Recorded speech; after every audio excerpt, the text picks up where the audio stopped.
Hello बच्चों, कैसे हो आप लोग। तो बच्चों, आज आप पढ़ने वाले हो नया टॉपिक इलेक्ट्रोस्टैटिक्स, और उसके अंदर यानी इलेक्ट्रोस्टैटिक आपका चैप्टर है और उसका टॉपिक है इलेक्ट्रिक पोटेंशियल। ठीक है, तो लिखा हुआ भी नजर आ रहा है कि आज हम बात करेंगे इलेक्ट्रोस्टैटिक पोटेंशियल की। ठीक है, पीछे वाली वीडियोस में आपने पढ़ा था कि चार्ज से रिलेटेड होती है इलेक्ट्रिक फील्ड। ठीक है, उसका फार्मूला भी हमने पढ़ा था। क्या पढ़ा था बता? K/Q/R²। इसी तरह चार्ज से जुड़ा होता है इलेक्ट्रिक पोटेंशियल और इलेक्ट्रिक पोटेंशियल एनर्जी। और आज हम इसी के बारे में डिस्कस करेंगे कि इलेक्ट्रिक पोटेंशियल क्या होता है। ठीक है, तो इलेक्ट्रिक पोटेंशियल को पढ़ने से पहले इलेक्ट्रिक पोटेंशियल डिफरेंस का आपको पता होना चाहिए कि वो क्या होता है। ठीक है, अब उसको करने के लिए, उसको समझने के लिए हम क्या कंसीडर करते हैं कि समझो ये है आपके पास दो प्लेट्स। ओके, ये दो प्लेट्स हैं आपके पास। अब एक के ऊपर पॉजिटिव चार्ज है, इसको आपने पॉजिटिवली चार्ज किया हुआ है, इसको किया हुआ है नेगेटिवली चार्ज। ओके, अब आपने क्या किया है कि इसकी फील्ड आपको पता है कि हमेशा पॉजिटिव से नेगेटिव की तरफ ही होती है, पॉजिटिव से निकलती हैं और नेगेटिव की तरफ एंटर होती है। तो ये इसकी लाइंस है।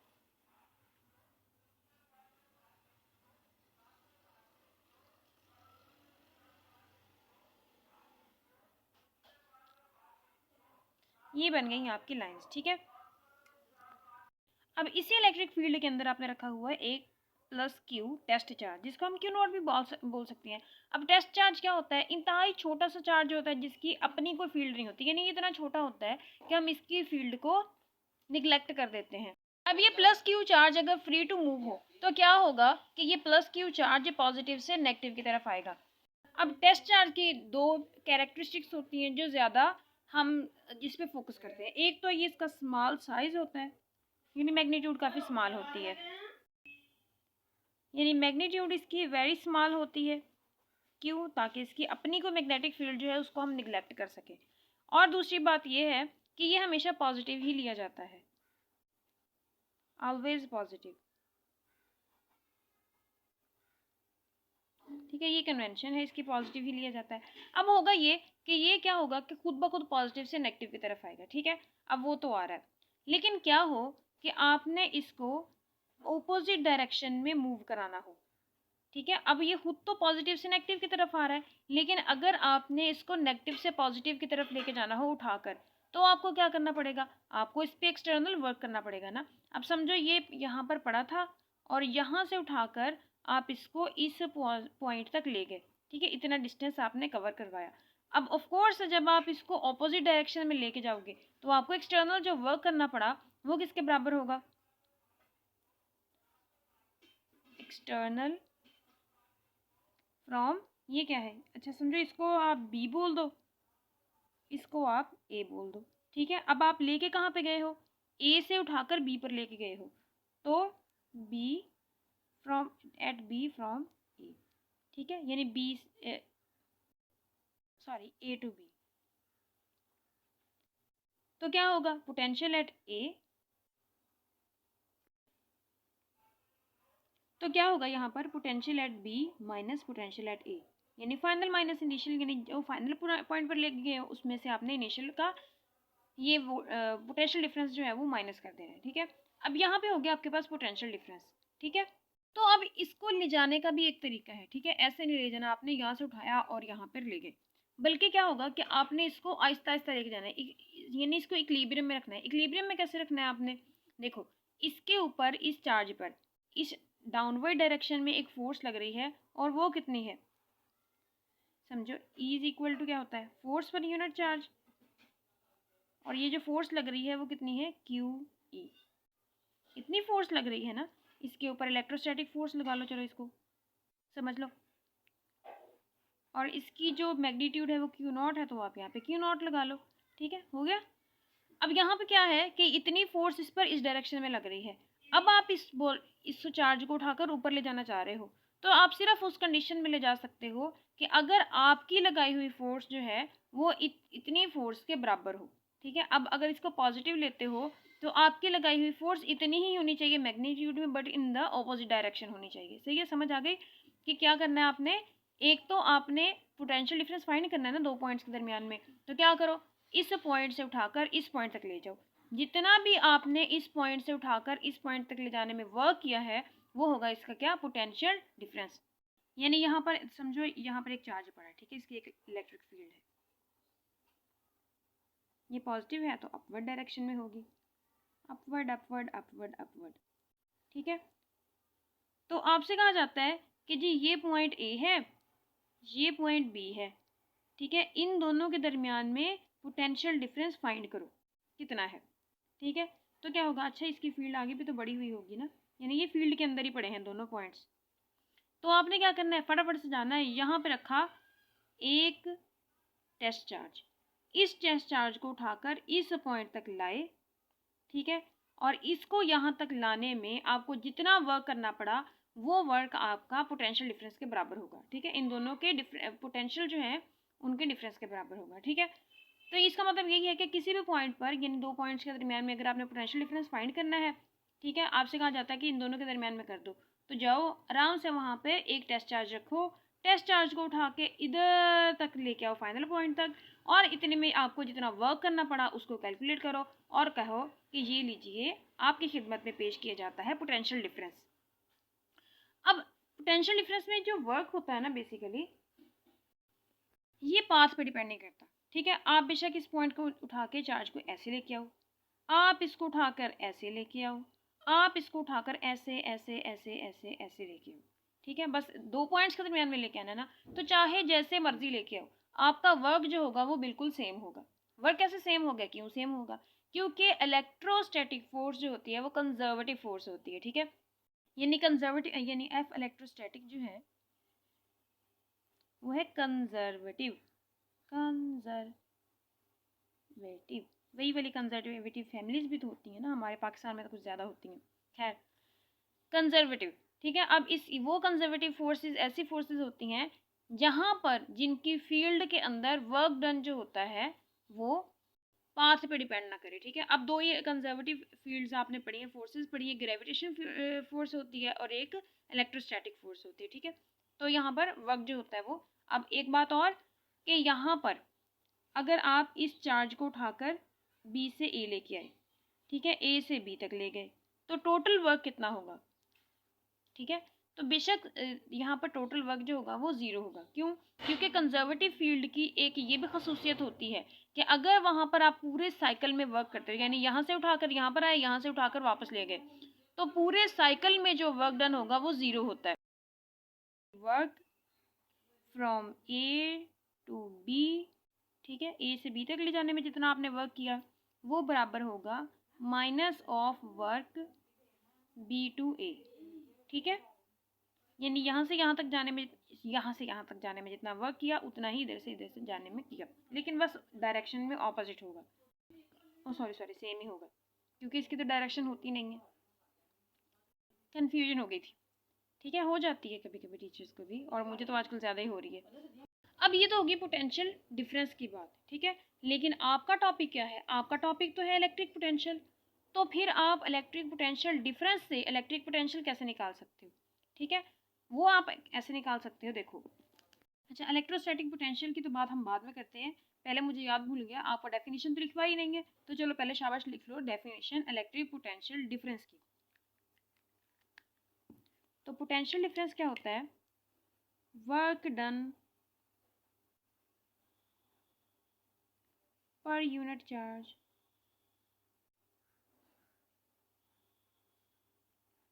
work done per unit charge to move it from one point to another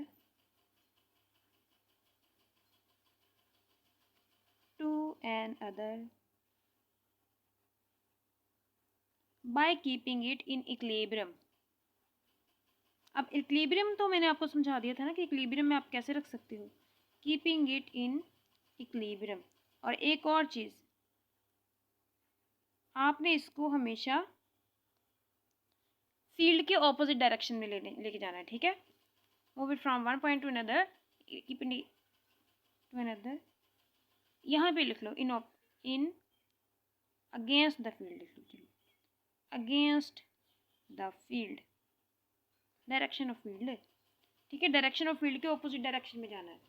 और ये भी बेटा बात याद रखना कि हमेशा आप वर्क डन कैलकुलेट करोगे, किस वजह से वर्क डन कैलकुलेट करोगे, आप बाहर वाली फोर्स की वजह से, जो बाहर से आपने फोर्स लगाई है, ठीक है, एक्सटर्नल एजेंट की वजह से वर्क कैलकुलेट करना है, इंटरनल एजेंट की वजह से ना कर लेना, क्योंकि ये जो इलेक्ट्रिक फील्ड, ये चार्जेस जो चार्ज प्लेट्स जो है वो इस चार्ज पर जो फोर्स लगा रही हैं, उस फोर्स की वजह से आप वर्क डन ना कैलकुलेट कर लें, ठीक है, क्योंकि होगा तो सेम, बस डायरेक्शन में ना फ़र्क आ जाएगा, क्योंकि ये इस डायरेक्शन में है और ये इस डायरेक्शन में फोर्स, तो फोर्स की डायरेक्शन की वजह से यहाँ पर फार्मूला में चेंजेस आ जाते हैं। और दूसरी बात ये है कि इलेक्ट्रिक पोटेंशियल डिफरेंस जो होता है वो स्केलर क्वांटिटी होती है। तो ये हमारी पोटेंशियल डिफरेंस के बारे में सारी बातें मुकम्मल होंगी। अब आगे हम देखते हैं पोटेंशियल डिफरेंस की होगी, पोटेंशियल देखना है हमने क्या होता है। तो बच्चों अब आपने देखना है इलेक्ट्रिक पोटेंशियल क्या होता है, ठीक है। इलेक्ट्रिक पोटेंशियल में देखो, समझो आपने पोटेंशियल डिफरेंस देखा, अब क्योंकि किसी खास पॉइंट का जो पोटेंशियल होता है ना वो तो आप डिफाइंड ही नहीं होता, सही है, वो तो आप निकाल ही नहीं सकते। हम कभी जब भी पोटेंशियल डिफरेंस की ही बात करते हैं, ठीक है, किसी खास पॉइंट का पोटेंशियल आप निकाल ही नहीं सकते। दो चीज़ों के पोटेंशियल को आप क्या कर सकते हो, कंपेयर कर सकते हो, ठीक है। लेकिन यहाँ पर अगर आपने स्पेसिफिक पॉइंट पर, अच्छा एक बात याद रखना, पोटेंशियल जो होता है ना हमेशा जगह से रिलेटेड होता है, पॉइंट से रिलेटेड होता है, ठीक है। तो इसके लिए फिर आप क्या करोगे, उसके लिए आप करोगे, इमेजिन करो कि आपको पता है कि अगर आपने एक पॉइंट से, समझो ये ए पॉइंट है, ये बी पॉइंट है, तो इन दोनों के दरमियान का पोटेंशियल डिफरेंस निकालना है, तो आप क्या करोगे, यहाँ पर रखा प्लस क्यू, टेस्ट चार्ज छोटा सा, इसको उठाकर यहाँ लेकर आए, वर्क डन को कैलकुलेट किया और वही आपके पास हो गया पोटेंशियल डिफरेंस, यानी V B minus V A equal to work done by external force, ठीक है, external from A to B, यही हो गया ना। तो अगर आपने सिर्फ बी का निकालना हो तो क्या होगा, या समझो सिर्फ ए का निकालना है तो क्या होगा, तो हम ये कंसीडर कर लेते हैं, क्या हम, ऐसा हो सकता है ना कि अगर आपने सिर्फ ए का निकालना है तो बी वाला जो है इसको ज़ीरो कर दो तो हो जाएगा ये। तो अगर बी का पोटेंशियल ज़ीरो हो जाएगा तो आपके पास वी ए का आ जाएगा, यानी क्या हो जाएगा, zero minus V A equal to work done, ठीक है। और यहाँ पर भी, तो अब ज़ीरो कहाँ पे होगा, ये भी तो हमने पढ़ा था कि कोई भी चार्ज हो, ठीक है, पीछे वाली वीडियो में पढ़ चुके हैं हम, कोई भी चार्ज है इसकी जो इलेक्ट्रिक फील्ड होती है ना वो इनफाइनाइट पॉइंट पर जाके ज़ीरो होती है, वैसे कहीं भी ज़ीरो नहीं होती, ठीक है। तो हम यहाँ पे कंसीडर कर लेते हैं, सिर्फ कंसीडर करना है, ये बात आपने याद रखनी है कि यहाँ पर हमने सिर्फ अज्यूम किया हुआ है कि यहाँ इन्फिनिटी पर आपका जो पोटेंशियल है वो ज़ीरो है, ठीक है। तो यहाँ पर आप अज्यूम कर लो कि वी बी, यानी बी पॉइंट को उठाकर आप कहाँ ले जाते हो, इन्फिनिटी पर ले जाते हो। समझो ये आपका पॉइंट ए है, ये पॉइंट बी है, ठीक है। आपको चाहिए कहाँ पर, ए पॉइंट पर, तो समझो बी को उठाकर आप इन्फिनिटी पर ले गए, ठीक है। तो इसका मतलब ये है, और इन्फिनिटी पर आपने ये भी लिख लिया कि वी बी जो है वो ज़ीरो है, ठीक है, क्योंकि इन्फिनिटी पर आपने कंसीडर किया, एज्यूम किया है सिर्फ कि यहाँ पर आपका जो पोटेंशियल होगा वो ज़ीरो होगा। तो जब आप चार्ज को उठाकर यहाँ से यहाँ लेकर आओगे तो वर्क डन क्या होगा, इन्फिनिटी टू ए, सही है, यानी V A final minus initial होता है, तो यहाँ पर ए तक लेके आओ तो फाइनल वाला ए है, V B equal to work done external from B to A. अभी सिर्फ हम वर्क डन की बात करें, पोटेंशियल भी बताऊंगी आपको ये क्या होता है। अभी सिर्फ आप ये देखो, अब वी बी आपके पास क्या है, इन्फिनिटी पर, तो और यहाँ पर कितना है, ज़ीरो, तो वी ए आपके पास यानी पोटेंशियल एट ए कितना हो जाएगा, वर्क डन एक्सटर्नल।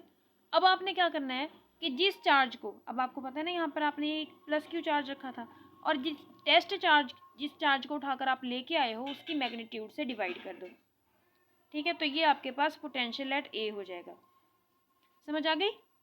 अब इस सारे की समरी देखते हैं, क्या है कि समझो आपको पॉइंट ए पर चाहिए था क्या, पोटेंशियल चाहिए था, तो आपने क्या किया, टेस्ट चार्ज लिया, उसको उठाकर पहले इन्फिनिटी पर ले गए, इन्फिनिटी से उठाकर इस पॉइंट तक लेके आए, अब इन्फिनिटी से इस पॉइंट तक आने के लिए आपको जितना वर्क डन किया उसको कैलकुलेट किया और फिर आपने यूनिट पॉजिटिव चार्ज जो आपने टेस्ट चार्ज के तौर पर लिया था उससे डिवाइड कर दिया। तो यहाँ पे इस पॉइंट का आपके पास आ गया है क्या भला, पोटेंशियल आ गया है। यहाँ पर वर्क डन की जगह पे आप पोटेंशियल एनर्जी लगा सकते हो, ठीक है, और यहाँ पर आप लगा सकते हो डेल वी। तो यहाँ पर पोटेंशियल एनर्जी आ गई, ठीक है, और यहाँ पर आपके पास आ गया चेंज इन पोटेंशियल एनर्जी और यहाँ पर आ गया क्यू नॉट। तो यहाँ से ये इधर मल्टीप्लाई हो गया जाकर, तो यहाँ पर डेल वी और साथ में क्यू नॉट और डेल यू। तो ये किसी भी पॉइंट पर पोटेंशियल एनर्जी की निकाल सकते हो आप। बेटा याद रखना कि इलेक्ट्रिक पोटेंशियल हमेशा किसी दूसरे चार्ज की इलेक्ट्रिक फील्ड में रखा जाता है, ठीक है। मिसाल के तौर पर यहाँ पर आपके पास पॉजिटिव क्यू था और ये इसकी इलेक्ट्रिक फील्ड यहाँ पर फैली हुई है, ठीक है, इर्द गिर्द चारों साइड्स पर इसकी इलेक्ट्रिक फील्ड फैली हुई है, ठीक है। तो इस पॉइंट पर आपने यानी इसकी इलेक्ट्रिक फील्ड के अंदर किसी पॉइंट पर आपने पोटेंशियल फाइंड करना है, ठीक है।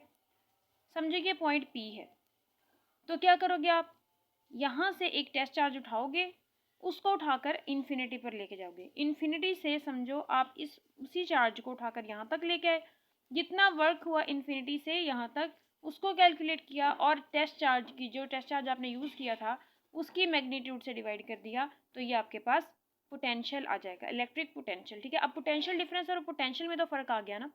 पोटेंशियल डिफरेंस क्या होता है कि एक पॉइंट से दूसरे पॉइंट तक लाने में जितना आपको वर्क करना पड़ा, ठीक है, वो था आपका, यानी इसमें चार्ज का कोई लेना देना नहीं होता, बस टेस्ट चार्ज को एक पॉइंट से उठाकर दूसरे पॉइंट तक लाने में आपको जितना वर्क करना पड़ा वो पोटेंशियल डिफरेंस था दो पॉइंट्स के दरमियान में। अगर आपने सिर्फ एक पॉइंट का लेना है तो इन्फिनिटी से उस पॉइंट तक लाने के लिए आपको जितना वर्क करना पड़ा उसको कैलकुलेट करो और उसको चार्ज की मैग्नीट्यूड से डिवाइड कर दो, तो ये हो जाएगा आपका क्या भला, electric potential at that point. यानी अब पी पे अगर आपको चाहिए तो इसके लिए आप इसकी डेफिनेशन क्या लिख सकते हो भला, तो यहाँ पर डेफिनेशन इसकी हो जाएगी work done per unit charge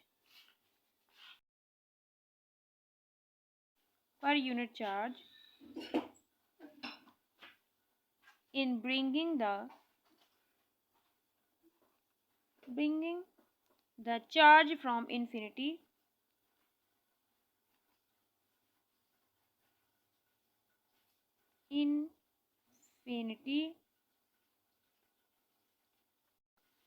to that point। अच्छा ये तो हो गई आपके पास, लेकिन इसके साथ कंडीशन भी तो आपने लगानी है ना।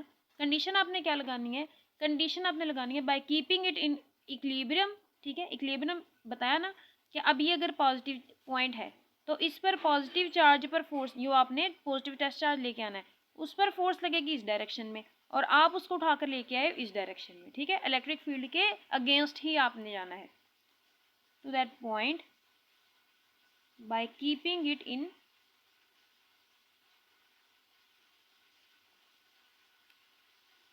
इक्विलिब्रियम।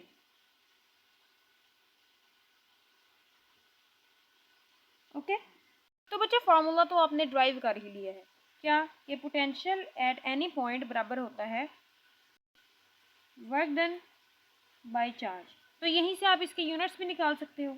यूनिट्स आप कैसे निकाल सकते हो, ये होगा जूल और इसका होता है कूलम, तो ये ऊपर जाके क्या हो जाएगा जूल पर कूलम, ठीक है। और ये स्केलर क्वांटिटी होता है, ठीक है, वेक्टर क्वांटिटी होती है, इसकी कोई डायरेक्शन नहीं होती। और वोल्ट जो होता है, वोल्टेज पोटेंशियल डिफरेंस, इसका यूनिट होता है क्या भला, वोल्ट, इसका होता है जूल यानी 1 जूल और ये होता है 1 कूलम। अब इसका मतलब ये है कि अगर दो पॉइंट्स के दरमियान में पोटेंशियल डिफरेंस जो है वो 1 वोल्ट का है और आप 1 कूलम के चार्ज को उठाकर इन दो पॉइंट्स के दरमियान में लेके आते हो तो जो पोटेंशियल होगा वहां पर 1 जूल होगा, ठीक है। या आप ये भी कह सकते हो कि अगर एक पॉइंट से इन्फिनिटी से, यानी समझो यहाँ पर पी पॉइंट है, तो इन्फिनिटी से इस पॉइंट तक 1 कूलम चार्ज को लाने के लिए अगर आपको 1 जूल वर्क करना पड़ेगा तो हम कहेंगे कि वहां पर जो पोटेंशियल था वो 1 वोल्ट था, ठीक है, समझ आ गई। तो यहाँ से दोनों चीजें आप समझ सकते हो। दोबारा से सुन लो कि अगर दो पॉइंट्स के दरमियान में पोटेंशियल डिफरेंस 1 वोल्ट हो तो 1 कूलम चार्ज को इस एक पॉइंट यानी दोनों पॉइंट्स के दरमियान में मूव कराने के लिए आपको 1 जूल की पोटेंशियल एनर्जी चाहिए होगी। या फिर अगर आपको 1 कूलम चार्ज को एक पॉइंट से दूसरे पॉइंट तक लाने के लिए 1 जूल वर्क करना पड़ता है, तो आप कहोगे कि इन दो पॉइंट्स के दरमियान में जो पोटेंशियल डिफरेंस है वो 1 वोल्ट है। सही है। तो इसी की जनरलाइज फॉर्म जो है इसको हम ऐसे लिख सकते हैं V is equal to W by Q naught. और क्यू नॉट जो होता है ये टेस्ट चार्ज होता है, बहुत स्मॉल होता है और हमेशा पॉजिटिव होता है। अब बच्चों ये तो था आपका पोटेंशियल के लिए। अब अगर आपने पॉइंट चार्ज की वजह से पोटेंशियल फाइंड करना हो तो आप कैसे कर सकते हो, उसकी भी डेरिवेशन हम करते हैं, बाद में कुछ प्रॉब्लम्स करेंगे। सही है। ये जो टॉपिक है आपका, सही है, इसके दरमियान में ना एक आता है ग्रेडियंट वाला, ठीक है, जिसके में आप इलेक्ट्रिक फील्ड और पोटेंशियल जो होता है उसको जोड़ देते हो। वो हम डिफरेंट वीडियो में करेंगे, लेकिन आज के लिए ना आप ये देखो, हम इसको ड्राइव कर लेते क्योंकि ये इलेक्ट्रिक पोटेंशियल से रिलेटेड था, तो आपको ज़्यादा अच्छे से समझ आ जाएगी। सिर्फ एक फार्मूला है वो भी हम ड्राइव कर लेंगे, वो आप बाद में जाके वीडियो में देख सकते हो। तो इसके लिए ये पोटेंशियल चार्ज है। अब आपको पता है कि इसकी इलेक्ट्रिक फील्ड कितनी होगी, ठीक है, किसी भी पॉइंट पर इसकी इलेक्ट्रिक फील्ड इंटेंसिटी कितनी होगी, वो होगी KQ/R²। ये होगी ना, यानी इलेक्ट्रिक फील्ड जो होती है ना वो फॉलो करती है क्या, इनवर्स स्क्वायर लॉ। यानी जैसे जैसे आप जाओगे बाहर की तरफ, आपका जो इलेक्ट्रिक फील्ड इंटेंसिटी है वो कम होती जाएगी, उसकी स्ट्रेंथ कम होगी, ऐसे होगा ना। तो यहाँ पर आप ग्रेडियंट वाला लगा नहीं सकते अगर ऐसे लगाना चाहो। क्यों नहीं लगा सकते, क्योंकि वो जो फार्मूला है, फार्मूला क्या है आपका, वो फार्मूला है del V is equal to -E del R। अब ये आप सिर्फ तब लगा सकते हो अगर आपकी इलेक्ट्रिक फील्ड जो है वो कांस्टेंट रहे, जैसे पैरेलल प्लेट्स की कांस्टेंट होती है, यहाँ पर नहीं आप लगा सकते। तो समझो आपने किसी भी पॉइंट पर लेना है, ठीक है, जिस पॉइंट पर लेना है उसको आप ए बोल दो, ये पॉइंट ए है, यहाँ पर आपने इलेक्ट्रिक पोटेंशियल फाइंड करना है इस चार्ज की वजह से, पॉइंट चार्ज की वजह से। तो क्या होगा, यहाँ से आप इसका, इस चार्ज से इसका डिस्टेंस देखो कितना है, जितना इसका डिस्टेंस है उसको RA बोल दो। ओके। अब आपने क्या करना है कि इसके पास ही एक चार्ज ले लो, दूसरा पॉइंट ले लो, वो कौन सा होगा, B। ये हो गया पॉइंट B। अब यहाँ पर तो दूर दूर नजर आ रहे हैं, लेकिन आपने ये चार्ज जो पॉइंट्स हैं वो इतने करीब लेने हैं, इतने करीब लेने हैं, इनफाइनाइटली करीब लेने हैं, ठीक है, इतने करीब लेने कि इन दोनों के दरमियान में जो इलेक्ट्रिक फील्ड है वो सेम रहे। ठीक है, ऐसा करो, यहाँ पर छोड़ो, इसको यहाँ पर ले लो, ताकि आपको इनका डिफरेंस जो है वो ज़्यादा अच्छे से समझ आ जाए। तो इसका जो चार्ज से फासला होगा यहाँ से, वो होगा RB, यही होगा ना, ए का जो चार्ज से फासला है वो RA है, B का जो चार्ज से फासला है वो RB है। अब आपने ये इतने करीब लिए हैं, इतने करीब लिए हैं कि इन दो पॉइंट्स के दरमियान में ऑलमोस्ट जो इलेक्ट्रिक पोटेंशियल फील्ड है वो सेम है, इलेक्ट्रिक फील्ड इंटेंसिटी जो है वो यूनिफॉर्म है। ये A है, ये B है, तो इन दोनों के दरमियान का डिस्टेंस जो होगा यहाँ से लेकर यहाँ तक, वो कितना होगा, उसको हम कह देते हैं del R। ठीक है, अब दोबारा सुन लो, चार्ज से A का डिस्टेंस है RA, चार्ज से B का डिस्टेंस है RB, और जो A और B के दरमियान में डिस्टेंस है वो है del R। अगर आपने चार्ज से B का डिस्टेंस लेना है, यानी आपको RB चाहिए, तो आप क्या करोगे, इतना जमा इतना, यानी A प्लस del R, तो B के बराबर ही होगा ना। देखो B है आपका इतना, यहाँ से यहाँ तक है A, यहाँ से यहाँ तक है del R। ठीक है, तो इसका मतलब होगा ये बराबर ही है ना, तो हम B का जो डिस्टेंस है चार्ज से कैसे ले सकते हैं, RA plus del R। Okay, और del R हम कैसे निकाल सकते हैं फिर, RB minus RA equal to delta R। यही हो गया ना। अब R कितना होगा, ये है RA, ये है RB। अब R क्या होगा, R आपको इन दोनों के डिस्टेंस के का मिड पॉइंट के बारे में बताता है। ठीक है, मिसाल के तौर पर ये A है, ये B है, तो इन दोनों के मिड पॉइंट आप कैसे लोगे, RA को जमा कर दो RB में, और ये आपके पास आ गया 2 इक्वल टू R। ठीक है, ये आ गया आपके पास R। अब आपको पता चल गया कौन सा आर ए है, कौन सा डेल्टा आर है, कौन सा आर बी है और कौन सा आर है। ठीक है, ये आर जो है ना वो इन दोनों का मिड पॉइंट है। अब मिड पॉइंट पर आपको इलेक्ट्रिक फील्ड की ज़रूरत है। ठीक है, अब आर समझो, उसका फासला चलो समझो यहाँ तक है। ठीक है, मिड पॉइंट पर है, तो जो आर पर आपकी इलेक्ट्रिक फील्ड होगी कितनी होगी? इलेक्ट्रिक फील्ड का फार्मूला के क्यू ओवर आर स्क्वायर होता है ना। तो यहाँ पर के कितना है? 1/4 pi epsilon not Q over R square. ठीक है, ये आपके पास इलेक्ट्रिक फील्ड आ गई कहाँ पर? इन आर ए और बी के दरमियान में ये आपके पास इलेक्ट्रिक फील्ड आ गई आर पे। ठीक है, देखो एक तो आर ए है यानी ए और ये है बी, और इन दोनों के दरमियान में कहीं आर है। ठीक है, अब क्योंकि आर यानी पॉइंट ए और पॉइंट बी जो है वो एक दूसरे के इतने पास हैं, क्या आप ये समझ सकते हो कि उनका अरिथमेटिक मीन और जो ज्योमेट्रिक मीन है वो सेम है। जब आप इनको बराबर रखोगे तो आपके पास आएगा क्या भला? R over R A equal to R B over R. तो यहाँ से आर स्क्वायर आपके पास कितना आ गया? ये इधर चला गया, ये इधर आ गया, तो R B R A, right. तो यहाँ से आर स्क्वायर की वैल्यू आपके पास आ गई, इसको उठा के यहाँ पर रख दो। तो E is equal to 1/4 pi epsilon not Q over R A R B. ठीक है, ये आपके पास आ गया और ये वेक्टर क्वांटिटी है। ठीक है, अब ये इलेक्ट्रिक फील्ड आ गई आपके पास। तो वही वाला फार्मूला जो आपने ऊपर देखा है, ठीक है, इसी को आप यूज करोगे। वो क्या था आपके पास? Del V equal to E minus E into delta R. ठीक है बेटा, वो डायग्राम पीछे रह गई है तो उसकी पिक में अटैच कर रही हूँ यहाँ पर। यहाँ पर आपको पिक में नज़र आ रहा होगा क्या भला? कि जो फाइनल पॉइंट है वो क्या है? V B. ठीक है, V A minus V B, यानी ये चेंज इन पोटेंशियल है ना, तो पोटेंशियल डिफरेंस वी ए और वी के दरमियान में माइनस ई, और ये डेल्टा आर आपके पास क्या था? R A minus R B. ठीक है, यहाँ पर ये आपको नज़र आ रहा है। अगर आप इस माइनस को अंदर ले जाओ, इस वाले माइनस को, तो ये आपके पास क्या हो जाएगा? V A minus V B equal to E into, और ये वाला बाहर यानी ये पॉजिटिव हो जाएगा ना, R B minus R A. Okay,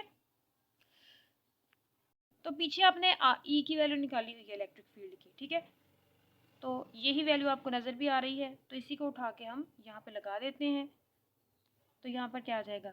1/4 pi epsilon not Q over R A R B into R B minus R A. अब इसको उठा के इसके नीचे ले आओ, V A minus V B, यानी potential at A minus potential at B equal to आपके पास हो जाएगा 1/4 pi epsilon not Q into R B minus R A R B. ठीक है, अब इनको अलग अलग कर लो दोनों की। ये डिनोमिनेटर जो है ना, इसको अलग अलग के नीचे लिख लो, क्योंकि ये दोनों के नीचे है ना, तो इसके नीचे अलग से, इसके नीचे अलग से। तो ये V A minus V B equal to 1/4 pi epsilon not Q into, देखो R B over R A R B. ठीक है, माइनस यहाँ पर R A over R A R B. अब ये और ये गया, ये और ये गया, तो यहाँ पर आपके पास आ गया क्या भला? Potential at A minus potential at B equal to 1/4 pi epsilon not Q into 1/आर ए माइनस 1/आर बी। ठीक है, तो बच्चों आपको याद है कि आप क्या करते हो कि पोटेंशियल एट बी जो होता है ना, उसको यानी बी पॉइंट जो है उसको इन्फिनिटी पे कंसीडर कर लेते हो। ठीक है, यानी बी को कंसीडर कर लेते हो कि ये इन्फिनिटी पर है, और इसी तरह कंसीडर कर लेते हो कि इन्फिनिटी के ऊपर जो पोटेंशियल है वो ज़ीरो है। तो यहाँ पर क्या हो जाएगा? Zero potential at A minus ये ज़ीरो हो गया 1/4 पाई एप्सिलॉन नॉट क्यू 1/आर ए तो आ गया। ठीक है, लेकिन ये क्या हो गया आपके पास? 1/इन्फिनिटी, क्योंकि ये पॉइंट इन्फिनिटी पे आप उठा के ले गए, तो उसका ये आपके पास ज़ीरो हो गया। तो यहाँ पर आपके पास आ गया V A potential at A is equal to 1/4 pi Q over R A. ठीक है, ये आपके पास आ गया पॉइंट चार्ज की वजह से किसी भी पॉइंट पर पोटेंशियल आप कैसे ले सकते हो। ठीक है, इसी के साथ ये आपका खत्म हुआ टॉपिक। और अगली जो एग्जांपल है 12.3 वो हम अब करते हैं। क्या कह रहे हैं कि जो दो ऑपोजिट चार्जेस हैं उनकी मैग्नीट्यूड है Q और उनका डिस्टेंस जो है उनके दरमियान में 2d है। ठीक है, यानी ये देखो प्लस Q है, ये प्लस Q है, ये इनके दरमियान में जो डिस्टेंस है, डिस्प्लेसमेंट है, वो कितना है 2d। अब वो कहते हैं कि आप हमें बताइए कि इसके मिड पॉइंट पर इसका जो इलेक्ट्रिक पोटेंशियल है वो कितना होगा। ठीक है, देखो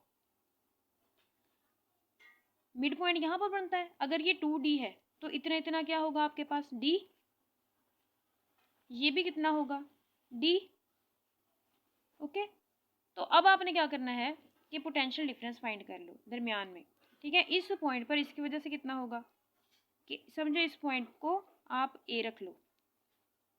ठीक है, due to this k q over d square, sorry square नहीं आना, d आना है। ठीक है, इस पॉइंट पर, अच्छा ये ऑपोजिट है, सॉरी, तो इसका अब ये चूंकि नेगेटिव है तो v नेगेटिव आपके पास, ये चार्जेस यहाँ पर आपने साइन के साथ ही रखने हैं, और ये पॉजिटिव की वजह से जो होगा वो भी आपके पास k q ओवर d। ठीक है, अब यहाँ पे ये नेगेटिव की वजह से, ये पॉजिटिव की वजह से, तो टोटल पोटेंशियल अगर आपने निकालना हो, यानी इस पॉइंट पर टोटल निकालना हो, तो क्या होगा, इसकी वजह से जितना पोटेंशियल है वो जमा इसकी वजह से जो पोटेंशियल है वो, तो यहाँ पर क्या आ जाएगा, क्या बोला, v negative plus v positive. यानी इस पॉइंट पर आपको पोटेंशियल चाहिए ना, तो इस चार्ज की वजह से जितना पोटेंशियल है, इस चार्ज की वजह से जितना पोटेंशियल है वो जमा कर दो दोनों को, तो इसकी वजह से माइनस के क्यू ओवर डी प्लस के क्यू ओवर डी, ये कैंसिल आउट हो गए तो यहाँ पे हो गया 0। तो इसका मतलब है कि ऑपोजिट चार्जेस अगर इक्वल हों, उनकी मैग्नीट्यूड इक्वल हो, तो मिड पॉइंट पर पोटेंशियल जो होता है वो 0 होता है। इसी तरह बेटा इलेक्ट्रिक फील्ड जो होती है ना, दोनों अगर दो इक्वल और चार्जेस पड़े हों तो उनके मिड पॉइंट पर इलेक्ट्रिक फील्ड जो होती है वो 0 होती है, लेकिन होती सिर्फ तब है अगर दोनों चार्जेस जो हैं उनकी मैग्नीट्यूड सेम हो। ठीक है, अगर मैग्नीट्यूड सेम नहीं होगी तो मिड पॉइंट पर जो पोटेंशियल होगा वो 0 नहीं होगा। इसी चीज़ को हम प्रूव करते हैं अगली एग्जाम्पल से, यानी क्वेश्चन से। एग्जाम्पल तो नहीं है आपके बुक में। अब एग्जाम्पल क्या है जी, यहाँ पर है आपके पास प्लस क्यू चार्ज, यहाँ पर है आपके पास प्लस 4q। ठीक है, अब कहते हैं कि जी पॉइंट फाइंड कीजिए जहां पर इन दोनों की वजह से जो फील्ड है, पोटेंशियल है, वो 0 हो। तो यहाँ पर लाइन ज्वाइनिंग पे अब देखो बेटा कि चूंकि ये क्या है, पोटेंशियल जो होता है ना वो हमेशा स्केलर होता है, तो इन दोनों की वजह से क्या होगा, पॉजिटिव ही होगा। तो समझो जो छोटा वाला है उसके करीब पॉइंट लेना है हमने, ये क्यों लेना है ये भी मैंने एक्सप्लेन किया हुआ है, किसमें भला, कूलम लॉ वाले में भी और इलेक्ट्रिक फील्ड वाले में भी, तो वहां पर आप जाके देख सकते हो। खैर अब हम इसके पास क्यों लेते हैं, वो इस वजह से क्योंकि इसकी वजह से जो फोर्स होगी वो क्या होगी, कम होगी ना, इसकी मैग्नीट्यूड ज़्यादा, फोर्स ज़्यादा, इसकी मैग्नीट्यूड फोर्स कम। तो इन दोनों को इक्वल रखने के लिए हम क्या करते हैं, हम करते ये हैं कि इसके पास पॉइंट लेते हैं, इससे थोड़ा दूर लेते हैं, ताकि इनकी जो असर है उसको बराबर रख सकें। याद रखना कि हमने वो पॉइंट लेना है जहाँ पर फील्ड 0 हो जाए, पोटेंशियल 0 हो। तो चलो जी, इसको अगर आप इसकी पूरी जो टोटल लेंथ है वो है a, तो इतना इतना क्या हो जाएगा x, तो टोटल में से इतना माइनस कर दो तो ये आपके पास इतनी क्वांटिटी बच जाएगी, यानी a माइनस एक्स। सही है, अब पोटेंशियल फाइंड करना है ड्यू टू q1, यानी potential potential at a due to q। सही है, तो यहाँ पर क्या आएगा k q ओवर x। इसी तरह अब इस पॉइंट पर इसकी वजह से पोटेंशियल फाइंड करना है, तो क्या होगा k 4q over a minus x. सही है, तो अब क्या होगा कि जहाँ पर इन दोनों का पोटेंशियल सेम होगा वहीं पर ये 0 होगा ना, तो इनको बराबर रख लो। K Q over X is equal to K 4q over A minus X. ये कैंसिल आउट हो गए। तो यहाँ पर आपके पास क्या बचा, क्या वाला 1/x equal to 4/a minus X. अब मल्टीप्लाई करा देती है आपके पास a minus X is equal to 4x, तो यहाँ पर a इज इक्वल टू ये इधर चला गया 5x, और ये यानी x आपने फाइंड करना है ना, ये पॉइंट x यानी इसकी x की लंबाई फाइंड करनी है ना, तो ये आपके पास हो जाएगा a/5 is equal to x। सही है। तो जब आप इस a को 1/5 ही तक ले आओ और वहाँ पर आपका जो पोटेंशियल होगा वो 0 होगा। तो बच्चों ये था आज आपका आज का लेक्चर। होप सो कि आपको समझ आ गई होगी। मिलते हैं अगली वीडियो में दो छोटे छोटे टॉपिक्स, इलेक्ट्रिक वो पोटेंशियल ग्रेडियंट और इलेक्ट्रॉन वोल्ट वाले के साथ, और उसके साथ साथ हम इलेक्ट्रिक और ग्रेविटेशनल फोर्सेस का कंपैरिजन को भी कवर कर लेंगे, क्योंकि पहले ये कूलम लॉ वाले में तो की हुई है, तो फिर इस वजह से ये थोड़ा बहुत ही होगा, वो भी हम कवर कर लेंगे। तो 3 छोटे छोटे जो टॉपिक्स हैं वो हम अगले वाले में करेंगे, साथ में क्वेश्चंस भी करेंगे अगर हुए तो। तब तक के लिए आप अपना ख्याल रखना। अल्लाह हाफिज़।